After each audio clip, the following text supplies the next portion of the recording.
right. So we are live from Mother Stewarts Tap Room here in Springfield, Ohio. Yes. Woo. So the way it'll work is that we'll just talk a little bit about this, and then we're going to start. Then we'll start the podcast. Right now, this is for the YouTube extra. We got some stuff going on. Yep. Then that'll go on, but this will get up probably sometime tonight. I'll be able to have this podcast up. But we're excited to be here. Very excited. So glad you. So you do your introduction of yourself. It's I know your name, but once again, if you ever listen to the podcast, I'm notorious at screwing up names. I'm Andrew Camden. I assist with brewing here at Mother Stewarts. I've been here about 2.5 years, 2 of that volunteering. But it's just a great place to work. I appreciate when I sit down and have a beer a lot more now, or if I sit down and have a glass of bourbon, because you see the work that goes into having that. That is awesome. Yeah, it is. That's very simple and straightforward on how to put it. Just everybody know that that's going to be watching on YouTube. The reason why we're sweating profusely is it's about 100% humidity, and it is at the moment 93 degrees. Right. If it was any more humid, we'd be underwater. And for the love of the podcast, we have turned the fan off, and that is not an easy thing to do. We've always said we sweat it for you. This is literally we're sweating it for you. But we'll get into a little bit more of the how you came about doing this. I mean, your story is really interesting, but I haven't even asked you really how you. I know that you became a part of the group, but we'll talk about your story as far as how you became a Scotchy Bourbon Boy and how you came to think of us to come here to promote the podcast. We're and this wonderful event tonight that you're having, so we'll talk about that. But right now, with that said, there's a little bit of extra for our YouTubers, and I got a bug around me, and just like clapping your hands. Yeah. They sense imminent death from heat frustration. A couple of those turkey vultures we saw in Kentucky are exactly. All right, so the way it works is when I hit start recording and we got a 30-second spot that we have to kind of be as quiet as we can to it. Their music's going to overplay, but that's okay. I'm going to turn this. Turn it up a little bit. I usually can. Oh, I could do it right here. Clip. I'll turn the clip up all the way there.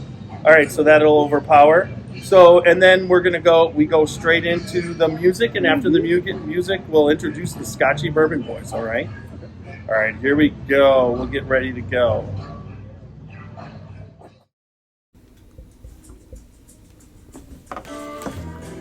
Dant Crossing, Gethsemane, Kentucky. Timeless hospitality that stirs the spirit. Dant Crossing is a one-of-a-kind destination for unforgettable weddings, memorable corporate events, day trips, and weekend getaways.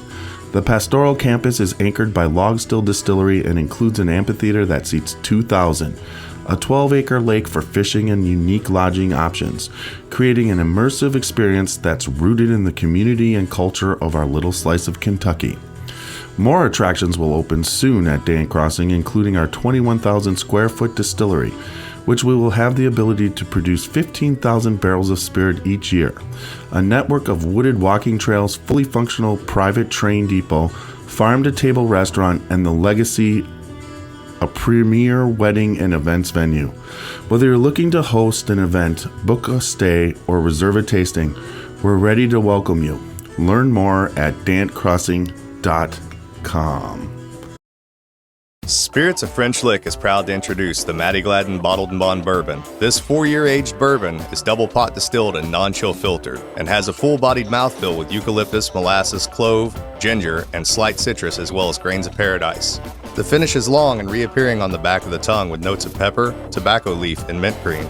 All of our spirits are available for tasting and purchase inside the French Lick Winery and Distillery. Spirits of French Lick. Respect the grain, please enjoy responsibly, and be sure to follow us on Facebook and Instagram.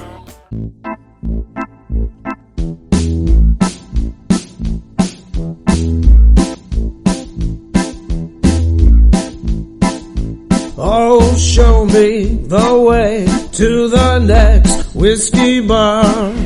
Oh, don't ask why. Oh, don't ask why. Show me the way to the next whiskey bar. Oh, don't ask why. Oh, don't ask why. For if we don't find the next whiskey bar, I tell you we must die. I tell you we must die. I tell you, I tell you, I tell you we must die. All right, welcome everybody to our podcast, another podcast of the Scotchy Bourbon Boys. This is another on-site podcast. That was Little Steve-O. Check him out, www.littlestevo.com if you like what you heard. But today we are at Mother Stewarts Tap Room with, I know it's Andy And Yep, Camden. Camden. Yep. See, his brain works way better than mine. But we have Xavier here, we Greetings, have folks. Roxy, and myself, Tiny, and we are podcasting live from.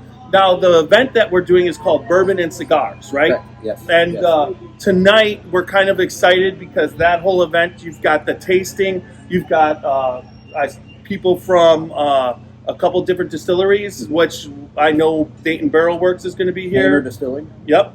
out of Troy. Okay. And then the tasting back there looks awesome. I see some Angel's Envy. I see Woodford Double Oaked, and just that's one of my favorite bourbons that there is. But you also have us set up right now with a pour of Buffalo Trace. So we Right. have something to sip on, and you know what? Cheers to everybody finally meeting. I mean, it's just amazing. So Cheers. It's been a while that you had this set up, right? Yes. Yes. So, maybe go into a little bit of, what went into setting this up. How did you get and then go into the little bit about the artist that made that fantastic artwork that we've been pasting all around the internet and just the posters. I mean, give us a little bit of that too. Just some of us got together, and we know there's a lot of people in the area that enjoy bourbon, and we wanted to bring something closer to us that they could enjoy to see. Everybody likes coming down here and hanging out at Mother Stewarts. It's a great atmosphere. Communicate with one another, sit down and have a glass together. But we just wanted to have an event just, for cigar and bourbon girls. Just to sit down and have it together. Yeah, I mean that's amazing. Now, Is this the first bourbon gathering that you've had, or have you guys done other things? We've had one before in the past, but Okay. kind of not at this level. This is our second run go at it, but we wanted to do a little bit more this time. I enjoy listening to your podcast. That's why I reached out to you guys. We appreciate it.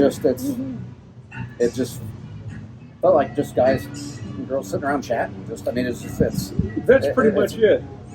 It is, although, we have both Tiny and Roxy have very refined palates. I mean, they can pick the most subtlest flavors out of bourbons and other whiskeys. Whereas I'm sort of that direction, but I'm more of a hand to mouth. I'm the guy that's going to be buying a bottle of bourbon on Friday night to have for a party that night or Saturday night or just to sip on. And so with me, it's either good or it isn't. There's not a whole lot in between for the most part. But and the banter back and forth,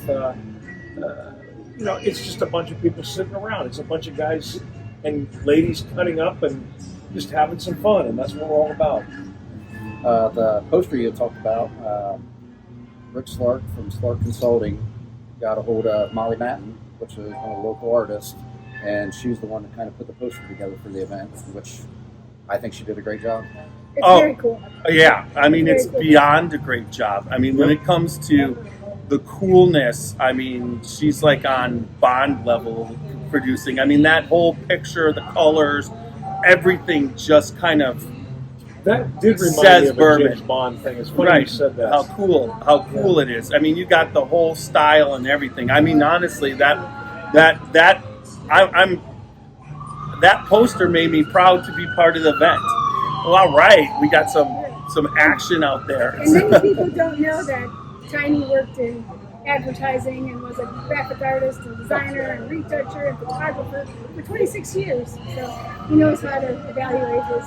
Oh, that's so nice. He knows what he's telling me. He knows what he's talking One of about. the guys I brew with is graphic designer. A lot of us do other things than graphic design. But one of the nice things about being in it, I've designed the logo for the Scotchy Bourbon.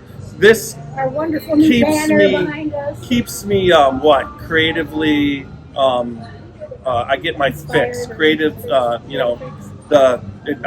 don't have any desire to do much more than what I do for the podcast. But so, what would you consider your palate to be, Andy? I will admit I'm in the beginning stages. I can kind of break down beer and pick hops out and that type of stuff, but bourbon's a different game for me. I like to think I could pick out a few things, but like I said, I'm still kind of in the beginning stages of everything. It's not as I don't want to look at it as something. Drink something. Oh, that's good. I want to be able to break down what I'm tasting. Yeah. And we just did a tasting a couple weeks ago down in Kentucky. We went to about 4 or 5 different distilleries. My wife, not a bourbon drinker, but she tried everything. I tried to explain to her that take 3 sips. Don't go by that first sip because Shocking your palate.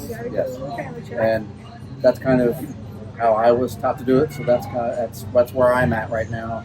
Just trying to break down what I'm pulling from the bourbon. Yeah, and one of the things that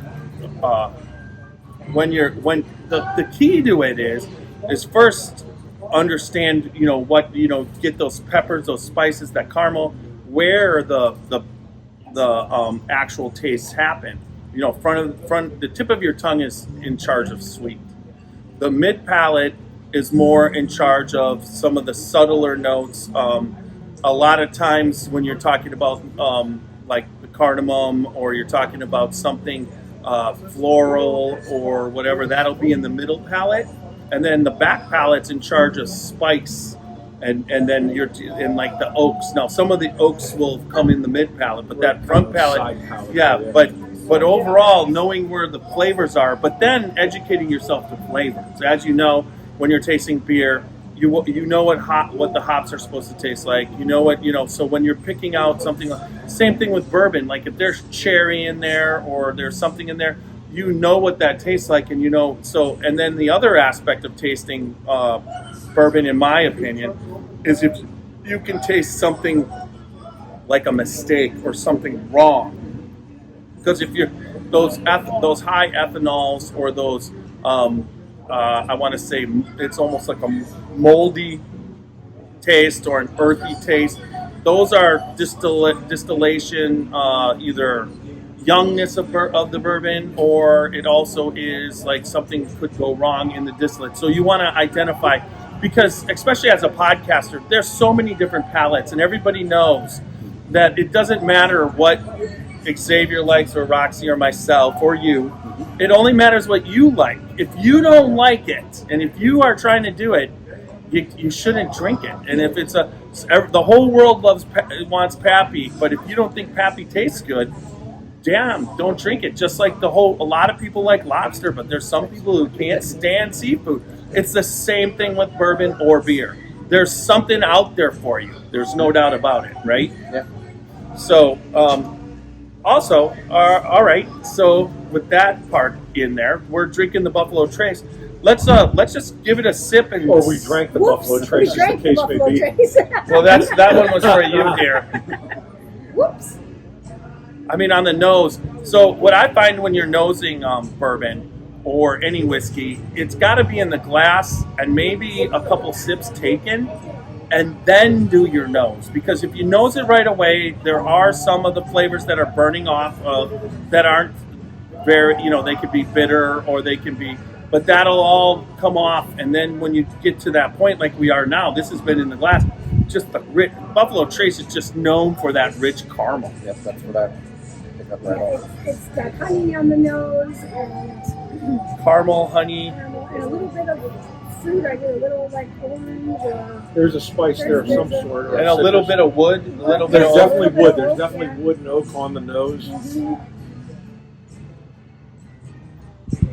Got to do my Kentucky Chew. There you go. I mean, that's awesome when you go down into the. One of the things that we did when we were there last week, as far as we did 2 distilleries. One was Castle and Key, which is the old Taylor original castle that he built, the first ever distillery built for tourism specifically, and they're revamping that. Oh my God, it's gorgeous. I mean, but at this time, they just released their bourbon, and then they have a couple batches of rye released, and the rye's pretty good.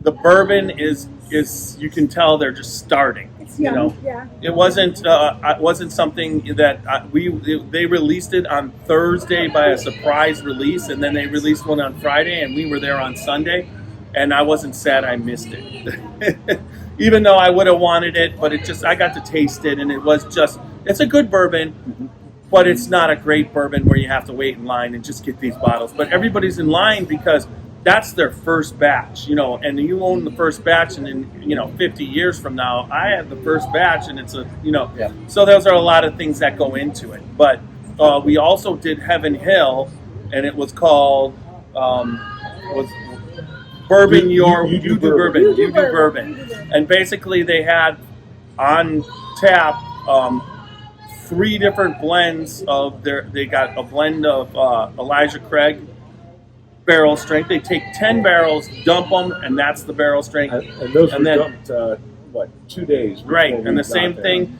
They had Bernheim wheat whiskey cask strength, and then they also had Larceny cask strength. And the Larceny was the highest that it's ever been. I think it was 130.7, and Elijah Craig was 132.8. 132.8 for the Elijah Craig. Yep. Okay. So, anyways, we were there and we did that experience. But those experiences are always pretty fun.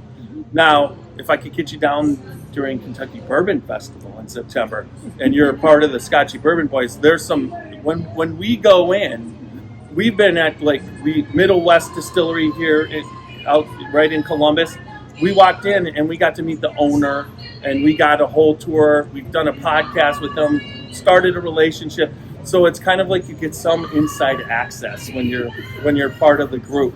And that's actually my 21st anniversary. Ah, Going on, so I am trying to talk to my wife. It's September 15th. Nice. now is she was she starting to taste and think it's okay, or was it? Is she? I'll be honest with you now. I'm trying to work on it, but my brother even says we need to just do our own podcast to where we just get her reactions Yeah, or that'd different be just of beer, bourbon, whatever, because it's kind of neat seeing that reaction. You could Yeah. try an approach where, what got me into it, what I found interesting was to learn about those different aromas and scents and expressions and tastes so we would lay out some chocolates or some almonds and pecans and different essential oils and different spices and sniff them, taste the bourbon. So it became kind of a fun game, right? To be able to recognize, cinnamon or pepper or even, smoke or tobacco, on the bourbon. And that just Now the other thing is, inspired me to learn more about the if you could bourbon. take a pour to bed, and you're like whatever, and just a little pour, right before, say it's medicinal, and then just be like, Sleep. oh, this one I can taste apple, and then just like, do you want to smell that? Can you smell the apple? And have her. That's what it took probably about 2 months of every single night before she was kind of really hooked, right? Yeah. Because there was a couple she was like, oh, that's good. And so I'm like, yeah. And so, but she was a Chardonnay drinker, so she likes oak. Okay. So there's an aspect of oak in this that she transferred. And then I think there was a point where I was into this enough where she realized it's better wanted to spend any you might time with yeah you, you I might better- might as you well can't beat join him, him. join him. Yeah, right. So she joined us. So My wife and daughter like to go down in the basement and pick a bottle, give me a nice pour, bring it up to me, and I'm about 70% that I can pick out what bottle it is. That's real excellent. good. Yeah, I- that's excellent. I'm- That's So fun. you got them involved. Yeah. I'm trying. That's what I'm trying. Just trying to get them involved with that at least. Trying to enjoy that part of it. Yeah, that's another part of developing your palate and understanding and That's recognizing. what you do to me. You're like, I'll give you, a fictitious amount of money if you can tell me which bourbon this is. Well, some of them are it's really difficult. Yeah. I mean, it's just like, I mean, I can always pick out the makers. You know that. yeah, but the worst for me is like, oh, that tastes like bourbon. Yes. All right, so let's talk a little bit more about. First, let's talk a little bit more about you. How you came to you. We were talking before, and just your whole story of where you came from and how you got here at Mother Stewarts and got to the brewing part of this. I was a deputy sheriff for about 17 years. Had an injury, surgery not go my way, so the state told me I needed to retire, which I'm still young, so I can still do some stuff. But because of state rules and stuff, I had to kind of just take my time and wait until they told me I was ready to go back out into the field. And I knew I'd never be a deputy again, but I didn't want my daughter seeing me sit at home, so Kevin here at Mother Stewarts kind of knew my story. So they had invited me down to do little things because I can't do everything down here because of my lifting capabilities. So I started doing something. Next thing I know, I'm just coming every day. So for about 2 years, I volunteered. It was coming every day. They were working in the back. I would come in and volunteer for that. State officially said back in October that I could go ahead and take a job doing things. So I helped back in the back brewing with events and different things. I just enjoyed every part of this because the Sheriff's Department was like a family to me. The brewing industry, I mean, getting to talk with other brewers and everything, it's like another family. It's the same way I've talked with distillers. They feel the exact same way, that it's just one big family. The interesting thing that we observed down in Kentucky, and probably true up here in Ohio too, is that even all the distilleries, they're different companies, but they all treat each other like one big family. I mean, they help each other out, they support each other. When there's a problem, other ones step in to help, and they've always treated each other that way. And the bourbon industry is now riding a tide of demand that the ceiling's nowhere in sight. And I largely think that that's the fruits of do unto others as you do yourselves, and now they're getting rewarded for it. That's one thing. It's not, I mean, like if we're a bag short on something, we've got a brew coming up. We know we can call one of the other breweries around here, and they've got our back, and we'll have their back. It's just that's what makes it nice. That's awesome. Yeah, for sure. Wow, that feels good. Thank you, Mother Nature. That was delicious. And that's one of the things. Once again, why I love doing the podcasting and love being in the industry. Always been a people watcher and person. I've been Surprise. but the people that I've met people, and I, what I do for a day job, it's my family, but I didn't get a lot of close friends off of it. Besides my family, I work for my family, but it's kind of like but everybody I meet we become friends, like just for real friends, people, because what it comes down to is I really find the distilling industry and the brewing industry is hardworking people who want like yourself.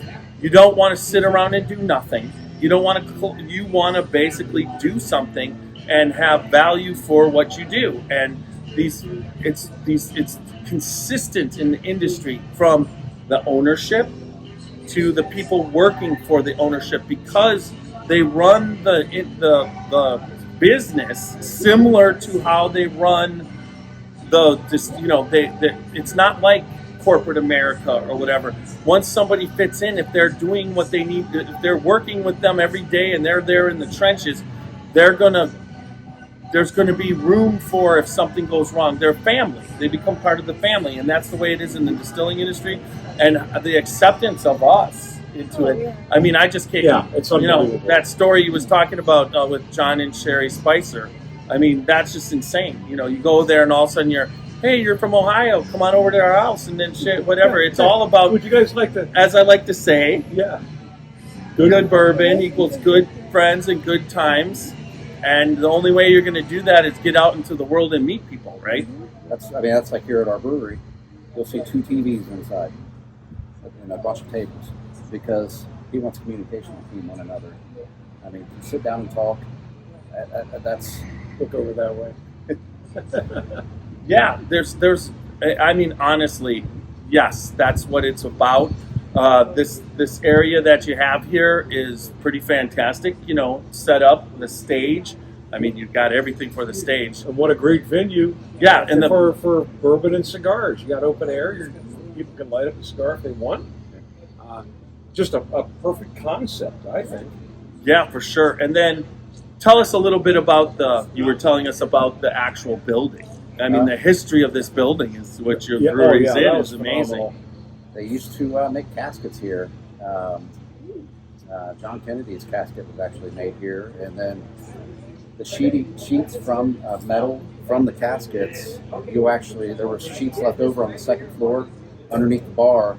The metal that you see underneath there in different places there, those are old casket sheets. Nice. That's really the wood, phenomenal. the bar, and the tables inside. Those are all beams from the back part of the brew house. And there was actually a small time to where Little Debbie labels were made here. Wow. They did a small portion of the. You were talking about the artwork, and we were dishing on that, how good it is. And I see this artwork up here of both Carrie Nation as well as Mother Stewart. Do you know who did that? Or was that before you? That was before I was involved down here. Brewery started here in 2016. They'll have their 6-year anniversary end of July this year.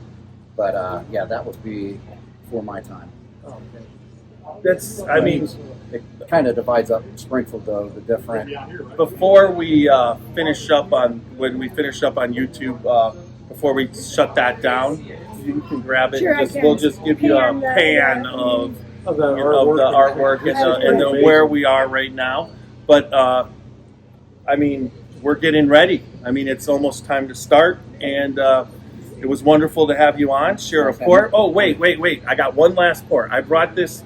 This was from a barrel pick from the Ohio State. It is Old Elk Pork Cast finish, and I just wanted to give you.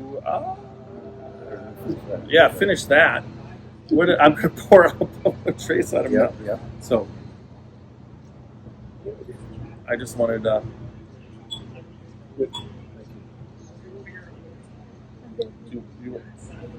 Well, I'll do what I normally do. All right, cheers, everybody.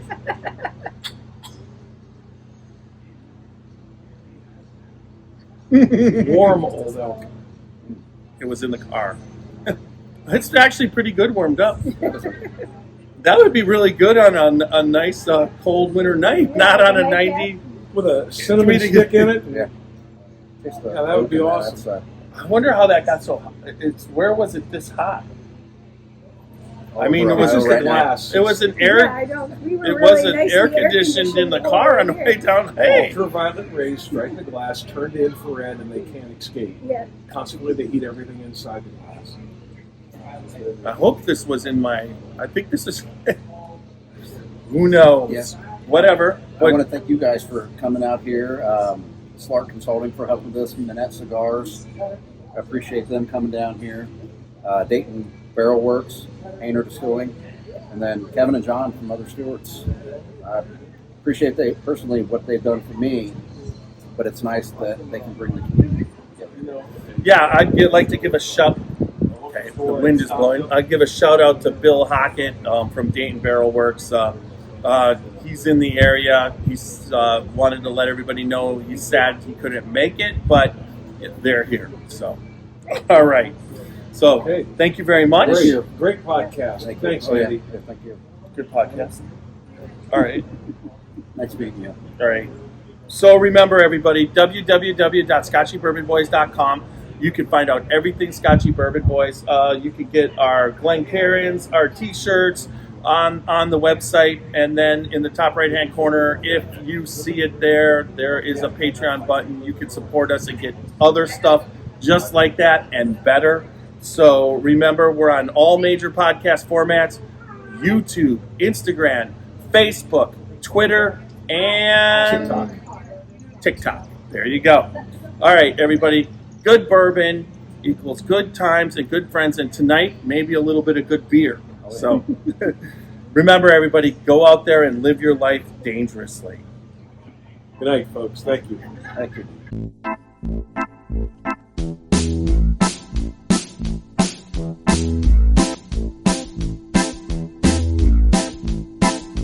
Oh, show me the way to the next whiskey bar. Oh, don't ask why. Oh, don't ask why. Show me the way to the next whiskey bar. Oh, don't ask why. Oh, don't ask why. For if we don't find the next whiskey bar, I tell you we must die. I tell you we must die. I tell you we must die.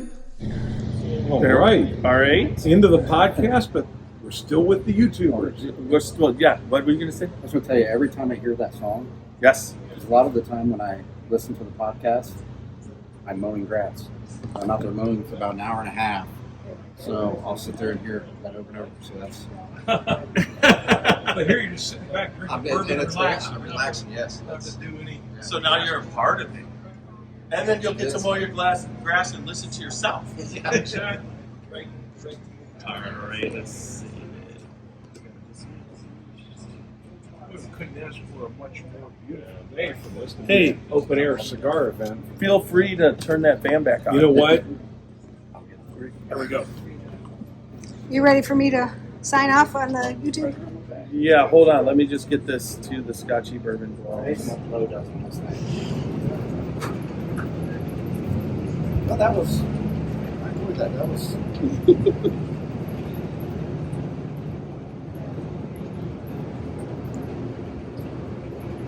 I'll get them from you guys at the end, but you guys have more glasses than that with you? Yeah, there's Okay. more. They're underneath. Yeah. This is Mike Benetti with our cigars. Mike, go for it. We're known as Savior on the podcast. It's nice to We meet got you. Mueller Tiny. Nice to meet you. And we have Rachel Mueller, Roxy. Nice to meet you. Nice to meet you. Well, you're on the podcast. So Yeah. Actually, Yeah, no, here you you're are. live right now. You're not in a win. Great to meet you. Yeah. So, yeah, I've been in Springfield. Opened up a barbershop in 1975. So I've been working in this community since then, and then opened up the cigar shop in 1999. What's funner? Barbershops fun. They're both fun. They were both fun. Yeah, cigars are a little easier than standing on them. Sit down. But yeah, it's been interesting. It's a great ride. People, it's nice to sell stuff to people that they can celebrate. And enjoy things, yeah. Yeah. So everybody leaves with a smile on their face. That's my objective. So, Awesome. That's excellent. We could have been a little cooler today. yeah, it sure could. I suppose it could be. It's like the Like it could podcast be, in Florida. it could be raining. Yeah, Yeah. exactly. At least there is a breeze. Yes. I did play golf today, and that nice martini was just about out of gas. Everybody's just about out of gas, right? Yeah. Yep. The watershed story. A watershed moment might be pivotal, but it might also be quiet and fleeting. It could be a monumentous occasion, a cause for celebration, an enormous triumph, or a small daily victory. A watershed moment could be a rekindling or an observation or a gathering. Any opportunity to relish with friends and family. It's whatever you choose to cheers to, who you're gathered around, and whatever's worth celebrating. We founded Watershed Distillery on the principles of community in 2010. We wanted to live in, work in, and contribute to the community in which we grew up. We aimed to create spirits and stood apart in quality and character. Along the way, we set out to form a community of our own, one that could gather together to savor, celebrate, and enjoy good spirits and company. We've grown from a tiny little still and 2 guys in jumpsuits to a dedicated team of over 40 people and 2 much larger stills. If you're ever in the area, stop by so we can introduce you to our team and pour you some of our award-winning bourbon. Creating it was our watershed moment, but we want to hear about yours.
We have to go taste. All right, I'm gonna go talk to her.